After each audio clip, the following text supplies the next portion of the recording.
Before we get to the business at hand today, please allow me to take a moment to reflect.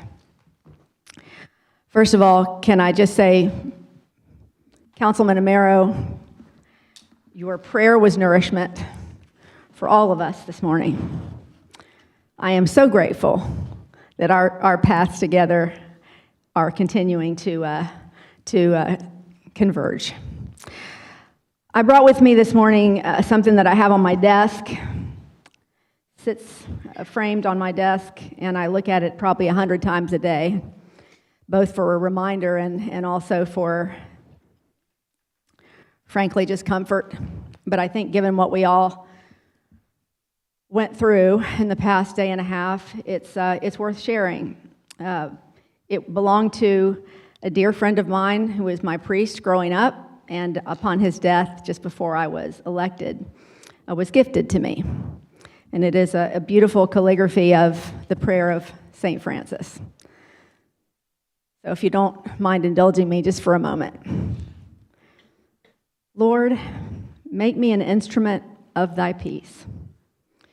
Where there is hatred, let me sow love. Where there is injury, pardon. Where there is doubt, faith. Where there is despair, hope. Where there is darkness, light. And where there is sadness, joy.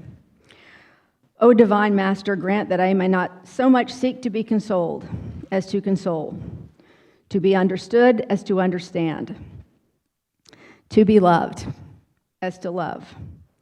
For it is in giving that we receive. It is in pardoning that we are pardoned, and it is in dying that we are born to eternal life. I think you all hear me talk a whole lot about love and unity. Maybe sometimes you get tired of how much I talk about the importance of love and unity. But I think we see over and over again that it is our only path forward. And I think perhaps that for me, because I have been given the gift by God of a second chance at life after facing death at a very young age, this is something that I am reminded of every day. It is a solemn responsibility that all of us have to each other and that we have to our children and our grandchildren to find that love for each other, to disagree agreeably, to see each other's full humanity as we proceed for this city. I am incredibly grateful for all of you, and I am incredibly grateful for the opportunity that we have to move this city forward. And I just want to say that let's be. I know we can't change everything in this nation by our behavior, but we can be the spark. Let's be that shining city. I know we can, and I know we've shown it. So as we all continue to try to grapple with yet another tragedy in our country, let's be the ones that sow love.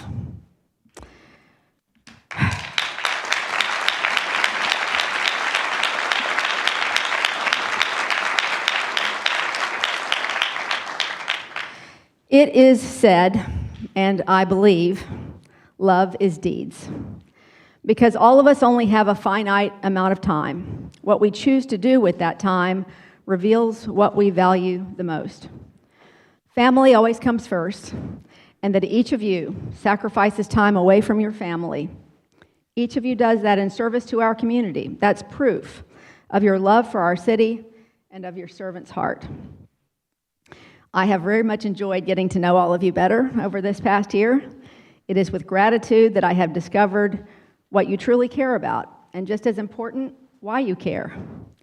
That call to help others comes in different ways and at different times for each of us. I recently learned for Council President White, it came very early in life. He was asked, when did you first want to be a firefighter? And he answered, when he was 2, while he watched his dad water the curing concrete that was part of the new fire station that was being built in their neighborhood. As your lifetime of service continues, Council President White, I look forward to accomplishing great things with this city council under your leadership. When we focus on our shared love of Jacksonville, our shared commitment to service, and our shared desire to work together, we can do anything. I truly believe that. You know I do. We've shown we can do it because it's what we've done for the past year when we put politics aside and worked as a team. How many told us we couldn't get that historic Jaguars deal done with that timeline, that timetable that we set out so aggressively? What a testament. What a testament to the power of collaboration. An agreement to build the stadium of the future where our proud cry of Duval, come on, give me a Duval. Duval. Thank you. Will be heard for the next 30 years. A crowning achievement that will also allow for the completion of our riverfront parks and that will be made even better when we pass the rest of the community benefits agreement. Nothing is more important than the health and safety of our citizens. We finalized historic union agreements with higher salaries and the return to a defined pension benefit. This reflects the value and commitment that we share for firefighters, police, and corrections officers. Please join me again in acknowledging and thanking the two incredible leaders for those men and women, Sheriff Waters and Chief Powers.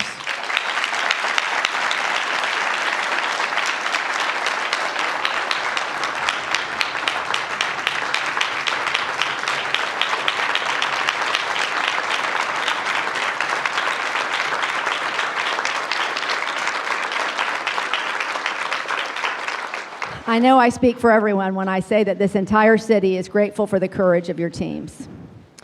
We ensured more citizens have access to mental health services. We reduced the number of uninsured citizens by 34%, thanks to all the partner organizations who made this possible. And it was with support from Glenda Collins and Shanita McCrimminger, who played big roles in our Get Covered Jacks campaign. Thank you very much for that. Building a vibrant downtown where residents and visitors will enthusiastically gather to live, work, and play is important to the future of our great city. In addition to a $1 billion investment from Mr. Shad Khan, we have partnered with developers like Gateway Jack CEO Brian Mall. Brian, thank you for being here with us today. Brian is teaming up with us on the Pearl Street District, which is going to be transformative for downtown, and there are many more like Brian who bring us their expertise, passion, and commitment. To help make Jacksonville a destination of choice for families, graduates, and companies that require we continue to create amazing spaces and places. One such iconic space is the Emerald Trail. In partnership with JTA CEO Nat Ford and Groundwork Jack CEO Kay Ehouse, we opened the first segment and won the largest federal grant in our city's history, $147 million. I'm so appreciative of their partnership, and thank you all for being here today.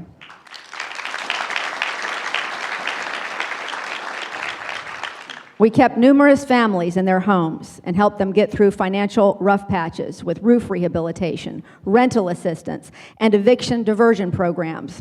Additionally, we assisted more families with closing on their first homes. Darnisha Randall had a dream to own her first home, and I say had because thanks to our down payment assistance program, she recently moved into her new home. Congratulations to Darnisha and many others who will follow her on the path to home ownership and wealth creation. We also congratulate Darnisha on a new job, which is why she couldn't be here with us today. Our city pools are now open in every corner of Jacksonville, proving our commitment to serving every resident of our city. When we learned that half of our third graders were not reading at grade level, we launched our River City Readers program. After shattering our goal 3 times, I am proud to say we are about to pass 1.5 million minutes read in 2024. Yes.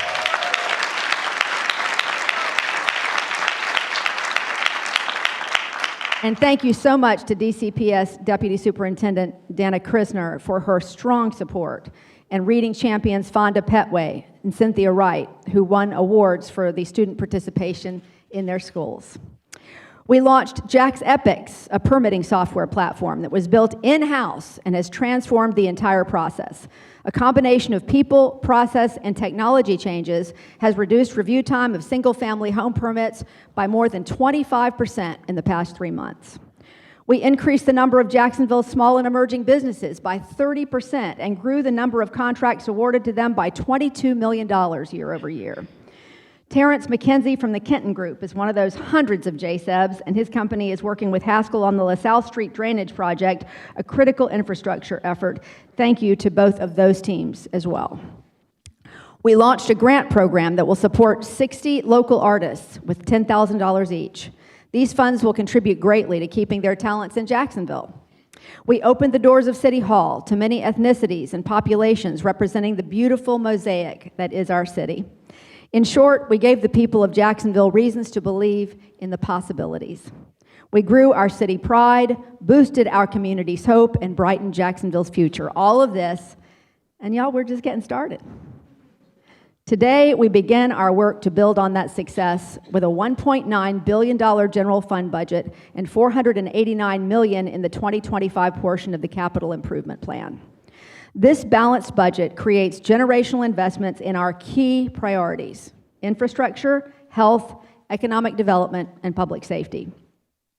Our budget proposal confronts the unexpected reality of ad valorem revenue increases that are significantly lower than projected. An increase in commercial property vacancies, higher insurance rates, and residential rental market rebalancing led to $62 million less in property tax revenue than anticipated, and we already knew it was going to be a year that was going to be lower than last year. Meanwhile, Jacksonville saw the fourth largest population gain of any city in the nation, growing by 17,000 people last year. That means an increase in demand for city services, most critically for public safety. In fact, it's because of our population, the fact that it's growing so rapidly, that nearly all of our ad valorem taxes need to go to pay for critical public safety needs. This is also the first budget in years when we no longer have the American Rescue Plan money available to spend on important programs. There were many deserving projects that had to go unfunded this year. Our team had to make difficult choices to keep the city on its trajectory of progress. It meant truly prioritizing the vital over the important and making investments which delivered the best return for our citizens. Governing is about choosing. Decisions were made with our commitment to building a Jacksonville for all and with the courage to do things differently. To maintain the same level of service while accounting for our fast population growth, we are funding a handful of essential one-time expenses from our operating reserves. Even with this necessary investment, our operating reserves would be double the recommended target of 10% in our city ordinance code. We have such strong reserves for times such as these, but let me be clear. We have to look at everything we do with fresh eyes. Too often, we have heard the words, "We've always done it that way." That is no longer acceptable. Today, our city has piloted lean process improvement strategies to decrease wasted time in an effort to meet demand and improve citizen satisfaction. We are now on track to our goal of saving 250,000 hours of inefficiency by the end of 2024, and we are expanding these efforts citywide to significantly grow that number in the years ahead, and at no expense to the city. This will increase efficiency, improve performance, and save money. In the past, our capital improvement plan carried the weight of projects which never got beyond the concept phase of building. That weight represented a threat to our credit rating and our financial strength. So we had a mutual goal with the City Council to clean up the CIP. Today, our CIP is leaner, more responsible, and more representative of reality, with hundreds of millions of dollars in old, never-started projects removed. It will continue to improve our standing with the credit rating agencies. We have long struggled to keep the promises of consolidation. We are making strides today with investments in infrastructure, health, affordable housing, workforce development, and more. And more than $150 million of CIP projects are aimed at making good on those promises in Districts 8, 9, and 10. We placed added weight on projects that positively address the social determinants of health in areas where the project is performed. While the boundaries don't perfectly align, these districts represent the majority of health zones 1, 4, and 5. Those are the areas where life expectancy in our city lags by 10 to 15 years.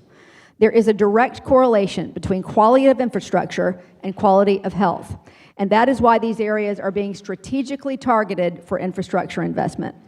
With many needs and limited resources, our budget makes investments into projects with the largest ROI. I can't say that enough. We need a return on investment for our dollars. Jacksonville has the lowest taxes of any major city in Florida by far. And you know what? We want to keep it that way. It also means we need to bring new revenue into our community. That's why we are so focused on developing and creating the ignition point that will allow Jacksonville to take off and take our place as one of the greatest cities in America. One of those catalytic projects is the downtown riverfront. It was the spark that made Tampa's downtown ignite, and it will do the same thing for Jacksonville. We are investing in the Metropolitan Park Marina Fire Station, Museum and Dock, the new Museum of Science and History, and Marina Bulkhead Dock and lighting work along the north and south banks. The CIP now also includes the funding negotiated with the Jaguars to complete Riverfront Plaza, Shipyards West Park, and Metropolitan Park. Another revenue generator is the attraction of more high-profile events that require world-class facilities. In addition to $25 million will go to the city. In addition, $25 million will go to the city venues, including the Ritz Theater, 121 Financial Ballpark, and ViStar Veterans Memorial Arena. Jacksonville has had a history of not taking care of our venue assets, and so the 5-year CIP now includes additional capital funding to provide ongoing repairs, maintenance, and improvements. Our city's growth also requires a thriving economy. And as we all know, time is money in business. We're excited to have launched a new procurement code that will streamline the ability to do business with the city of Jacksonville and move projects faster. This budget includes the 2 additional positions requested by the City Council to support this new procurement code. Our funding for the Jacksonville Small and Emerging Business Program continues as we grow outreach and the number of participants. Grants and loans are going to the many new developments downtown and to dozens of businesses who have relocated to expanding operations in Jacksonville. With a 20-to-1 return on investment, we also believe that arts funding is as important for business as it is for our culture. It is with that in mind that we continue our commitment to the Cultural Council with $7 million in grants. It was our goal to increase funding for arts and culture programs this year, and we certainly hope that we can do that when the budget is more friendly. Part of a good quality of life includes having high-quality facilities for families to learn and play. $5.5 million in library renovations will ensure top-notch facilities as we continue to encourage reading and increase grade-level literacy rates. $24 million is allocated for improvement to 14 park and pool facilities, so we can have the best urban park system in the country in addition to the largest. In every community conversation I've been in over the last year, I heard 4 needs most often: more affordable housing, solutions to mitigate homelessness, better roads, and public safety. This budget invests in all 4. The city is placing a one-time $10 million contribution into an affordable housing loan fund as the seed money to attract an additional $30 million in private and philanthropic investments. This innovative public-private partnership will help to address chronic funding shortfalls and will ultimately yield $120 million in new multifamily rental housing, with the potential for more than 1,000 affordable housing units being built. Even before this fund is created, Jacksonville will have nearly 4,000 affordable and low-income housing units completed by the end of 2025 because of our strong focus on this challenge. At the same time, we are responsible for paying the unfunded mandate on homelessness. The budget is directing $10 million in the 2024-2025 budget to address the requirements of the new law that makes it illegal to sleep in public places. We anticipate the total cost of this initiative will be $15 million, and we are calling on the private sector to close that gap. Public-private partnerships are how we create a safer community and make sure homelessness is a rare, short-term experience in a person's life. An additional $300,000 will go into eviction prevention funding that will keep some of our neighbors from having to face this experience altogether. The city has a major role to play on both of these challenges. These investments demonstrate our commitment and that we will be able to leverage these resources with state, federal, and private philanthropic grants that often require city dollars. As for the better roads, we met our annual target funding for critical infrastructure projects, including road construction, drainage, pedestrian crossings, and sidewalks. We are leveraging the work of our groundbreaking resilience plan to smartly invest in projects which will be able to withstand and redirect rising water, cool historically hot neighborhoods, and view trees as infrastructure, which add more than just shade to a street. We continue to make the necessary investments that will keep our citizens safe and healthy. JFRD will see more than $28 million in construction of new fire stations so that response times continue to decrease. That will also dramatically reduce home insurance costs. Our entire city is grateful for the brave firefighters and paramedics who deliver life-saving support every single day. This budget provides funding to put 40 additional police officers on the street, part of our plan to add 200 officers in 4 years, and it fully funds the department's needs for people, vehicles, equipment, and technology.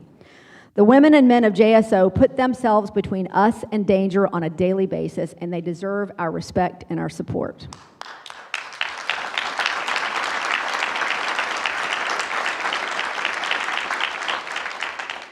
Jacksonville is seeing a precipitous drop in its homicide rate. This is a welcome trend, thanks to the efforts of JSO and the community. I am proud to announce a new era of collaboration as we launch Journey Forward, a community-based crime prevention initiative which builds on the previous work of the Jacksonville Journey. The prevention and intervention work of this program will be driven by the voices who are working to make our community safer and those most impacted by better outcomes. We have identified existing funds for this effort. Legislation will be filed soon to stand up the program's board, which will support a comprehensive strategy that includes immediate and long-term goals for crime reduction, community engagement, and program performance metrics. In partnership with Sheriff Waters, working with community partners, and aligning resources across city agencies, we are poised to tackle the root causes of crime more effectively than ever before. Safe neighborhoods also require healthy citizens. Funding for our mayor's task force initiatives in food insecurity, mental health, telehealth, and infant mortality are having an impact right now.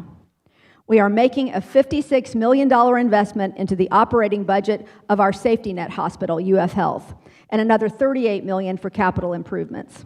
This additional funding strengthens our commitment to this critical asset in our community and ensures they can continue providing care to our most vulnerable citizens. At the same time, we are working with them to bring their costs down by increasing the number of people showing up at the hospital with insurance. And we're cutting the red tape so they can operate their own patient transport services, a projected savings of $4 million for them. Jacksonville is on the precipice of greatness, and the time is now to choose what kind of city we want to be. Now is not the time to withdraw from our bold vision. It's thinking small that has kept us mired in mediocrity, a city with more potential than progress. We were elected to do hard things. We have to be smart, and we have to lean in. Let's be a city that is united by love. Let's be a city that solves our challenges together. Let's be a city that turns renderings into reality. Let's be a city that finally meets its promise for everyone. Let's be that bold new city of the South. After a year of firsts, I lastly want to say thank you. To the people who have come up to me and shared your burdens, thank you. To the people who have shared your ideas for making our city stronger, thank you. To the people who have helped clean up our beaches, our streets, and our parks, thank you. To the people who volunteer in a soup kitchen or a homeless shelter or as a scout leader or a mentor or a coach, thank you.